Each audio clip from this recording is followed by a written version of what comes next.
New Metroid games don't happen very often. In fact, there are only 5 mainline games in the entire series, with a lot more spin-offs. That's why it is really exciting whenever a new Metroid game gets revealed. And at E3 2021, that's exactly what happened.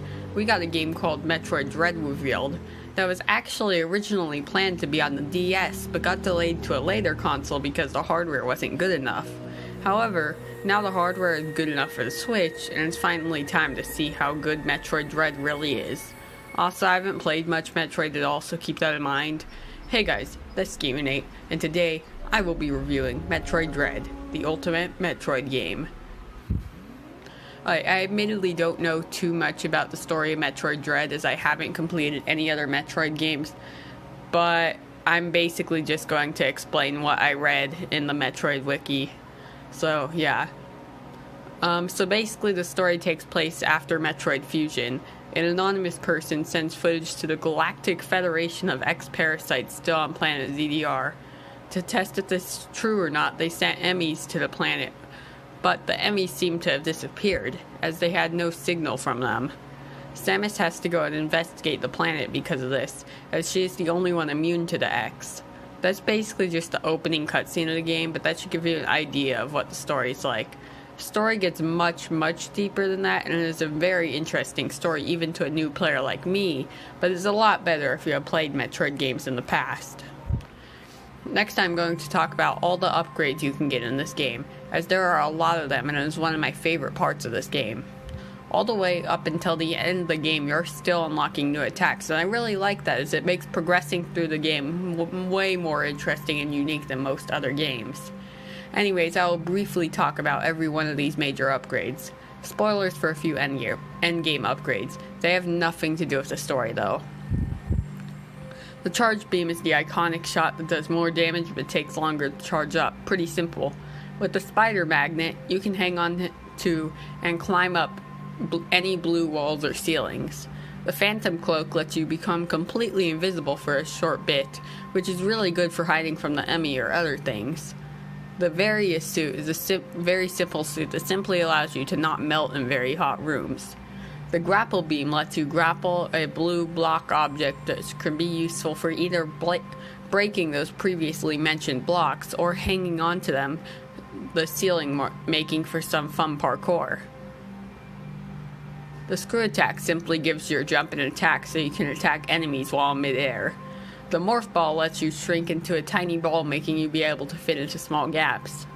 The diffusion beam lets you shoot partly through walls, mostly helpful for shooting some pulsing mass. The wide beam gives you 3 shots instead of just one shooting up, one shooting where you aimed, and one shooting down, and can be used to open wide beam doors. The morph ball bomb lets you explode bombs in your morph ball, allowing for some hidden paths to be revealed. The flash shift is one of my favorite abilities in the entire game, as it lets you essentially teleport to get past enemies and to get to your destination quicker. The speed boost is also really cool, but can get annoying at times because of all the precise missile tanks hidden behind it. This is because it has a really cool ability of charging up speed and either moving really fast or saving it to do a really fast-paced launch in a certain direction.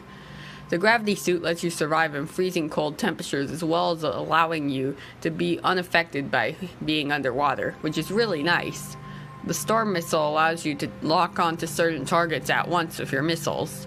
The space jump lets you jump infinite times in midair, which I really like. I wish more games had a setting or an upgrade like that, as platforming isn't necessary for their main focus.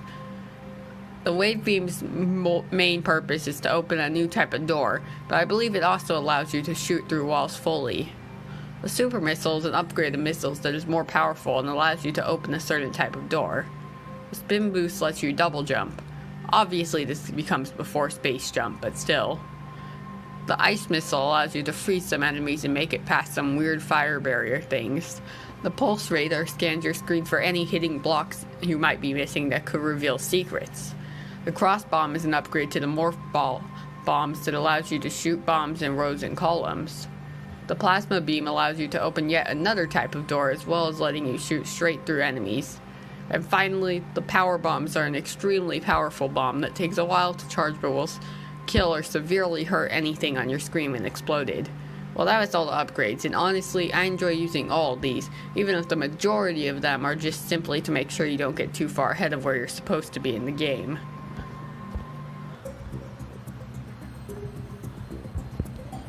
Next up, I'm going to talk about the regions that you travel to in this game, where there are 9 of them. There will be spoilers on the last region I talk about, and technically the second to last region also has some spoilers, but I'll keep it spoiler free. But I'll tell you when to be ready for spoilers. Artaria is the first area of the game that introduces you to the Emmys, as well as being one of the biggest areas in the entire game. Next up is Cataris, which has a lot of very hot areas, so the various suit is needed to explore a lot of this area. Daron is, I believe, the biggest region in this game that is home to a lot of robots, as it is where a lot of technology used to be created. Barina is in this area with the most water, and it also has a mostly vertical layout, making it pretty annoying in early game, but as you get more upgrades, it gets more and more fun exploring this small little region. Gavaran is an only average-sized region, but it is home to more upgrades and story elements than almost any other area. It's a forest-like region. Furina is the region that, to me, feels like the connecting point between early game and late game regions, as it has elevators to Daron, Gavaran, and an area I haven't even talked about yet. Eland is, I'm pretty sure, the smallest main region of the game, and you really only visit once or twice in your playthrough. Anubia is the region on the surface of the planet with Samus's ship, and it is the last main area of the game. Now, major spoilers in 3, 2, 1. Itarash is the spaceship that the final boss of the game, Ravenbeak, is hiding in. I will talk more about Ravenbeak in the next section. Next up, I'm going to talk about the bosses in this game. These bosses are some of the best bosses we have seen in recent Nintendo games, in my opinion. As a Mario fan, bosses in games I play are generally either too repetitive and boring or long, hard and frustrating. But not in this game, as here the bosses are on the longer side, but not hard enough where they become frustrating. Every boss has unique ways to attack them, which I really enjoy. The first boss in this game is Corpius, who can really only be hit by the head, forcing the player to be aggressive to kill it. Kraid is up next, and in this fight, that includes you attacking this very tanky boss, but you will be able to regenerate your missiles by destroying his attacks. There are multiple Chozo soldiers you find in this game, which are fast-paced fights with strong hitting and fast but low-armored robots, and it almost feels like a Smash Bros. Fight. Next up is Dragiga, I don't know how to pronounce it, which is a fully underwater boss fight, which can be a bit annoying, but it's still fun. SQ is an interesting boss fight against a bug thing that takes less hits to defeat but attacks very quickly. Now we're starting to get into spoiler territory, so here's the timestamp to avoid spoilers. Next up is experiment number Z57, which is a much stronger version of Corpius, and this boss is one of the hardest bosses in the entire game, with multiple different phases, with even a few animations where you can attack this boss. Next up is Golzuna, which is a more armored version of one of those weird pink bug things, where you have to attack it on its backside where it doesn't have any armor. And finally is the final boss of this game, which is Ravenbeak, which is a more advanced Chozo soldier that can fight you on the ground or in the air depending on its preference, and this boss takes a ton of hits to kill. I also want to talk about this ending sequence after killing Ravenbeak because it is really cool. Samus will turn into some sort of weird lizard thing and have to make it from the elevator in Hanubia all the way to the ship on the other side of the area in 3 minutes. But this new upgrade, called the Hyper Beam, lets you destroy a ton of walls so it isn't too hard to make it across in the time limit. I love when the games end with an extremely intense sequence that isn't too hard, like this one or the one of Super Mario Odyssey's ending. Okay, so post-recording gaming here. I forgot to talk about the Emmys in the boss fight section, so I'll just do that real quickly now. Keep in mind this is not scripted, so sorry about that. So basically the Emmys are just like sections for most of the game. You just want to run away from the Emmys, and it's definitely very fun to do that, but it can get a bit repetitive at times with how many Emmys there really are, especially towards the beginning of the game. But it starts to progressively become less and less Emmy zones as you get farther throughout the game.